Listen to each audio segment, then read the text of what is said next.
किया है।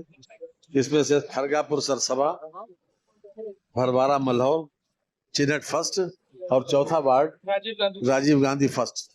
और हमारे साथ में मेयर साहब भी हैं, नगर आयुक्त भी हैं और सुनील मिश्रा जी भी, और सभी अधिकारी भी हैं जो संबंधित अधिकारी सफाई से संबंधित हैं, जेडो हैं तथा पानी से संबंधित।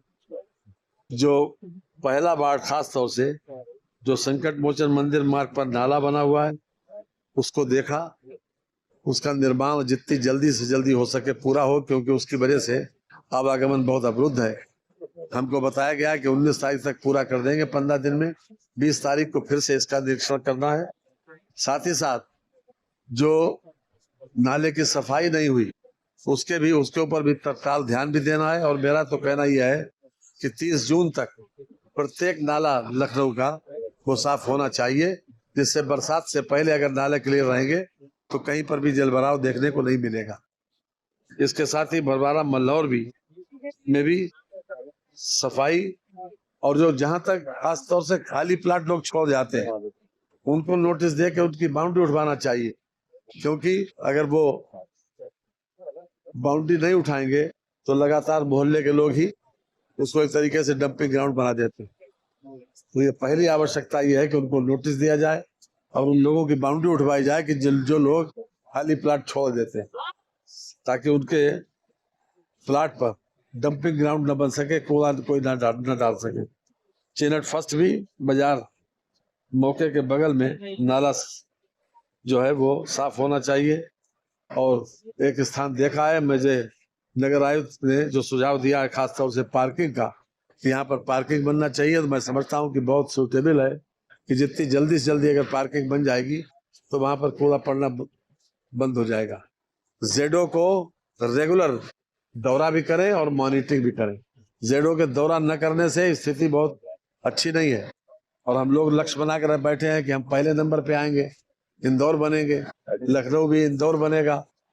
तो उसके लिए हमको स्वच्छता प्रोत्साहन समिति को पुनर्जीवित करना होगा और वार्ड के मेंबर्स के हिसाब से उसका अध्यक्ष बना दिया जाए। हमारे पास बहुत बड़ी फौज, एक बहुत बड़ी फोर्स तैयार हो जाएगी कि जो इस काम में हमारा हाथ बटाएगी। और जिन लोगों की लापरवाही आज हुई, खास तौर से चाहे वो संस्था हो जो काम करती है, उन लोगों के खिलाफ भी कार्रवाई जरूर होना चाहिए। कार्रवाई से ये हमें एक मैसेज भी जाता है और वो लोग भी दुरुस्त होते हैं। इसलिए अगर कार्रवाई नहीं होगी तो भी दिक्कत आती है, इसलिए कार्रवाई जरूर हो उनके खिलाफ, सस्पेंशन की भी कार्रवाई हो और पेनल्टी भी पड़े। क्योंकि जब जब देखा गया, बराबर इस बात को आगाह भी किया गया, लेकिन उसका असर प्रभाव कम दिखाई पड़ता है। इसलिए मैं समझता हूँ कि लखनऊ की सफाई को मेंटेन करने के लिए कुछ बातें जो जरूरी हैं उसके ऊपर ध्यान जरूर हो, लगातार मॉनिटरिंग हो। मेयर साहब भी बराबर दौरा करती हैं, नगर आयुक्त भी दौरा करते हैं, लेकिन अगर जेडो दौरा नहीं करेंगे तो अपने अपने क्षेत्र में तो हम जो लक्ष्य बना के चले उसमें प्राप्त नहीं होगा। बहुत बहुत धन्यवाद सर। बंगाल में टीएमसी टूट रही है, 58 बागी विधायकों को निकाल दिया गया है, विधानसभा स्पीकर ने मंजूरी दी है। कोई भी तानाशाही करेगा, जिस प्रकार की तानाशाही वहाँ पूर्व मुख्यमंत्री की थी, उसका तो यही हाल होना था। और सभी लोग इस बात को अच्छी तरीके से जानते हैं कि उनका यही हाल होना कि वो टूटना भी थी। और मैं समझता हूँ कि 54 लोग चाहिए थे टूटने के लिए, 58 टूटे और ऋतुव्रत उसके नेता भी बन गए। और मैं समझता हूँ कि उनको नेता विरोधी दल की मान्यता भी मिल गई, उनको अलग से कक्ष भी अलर्ट हो गया।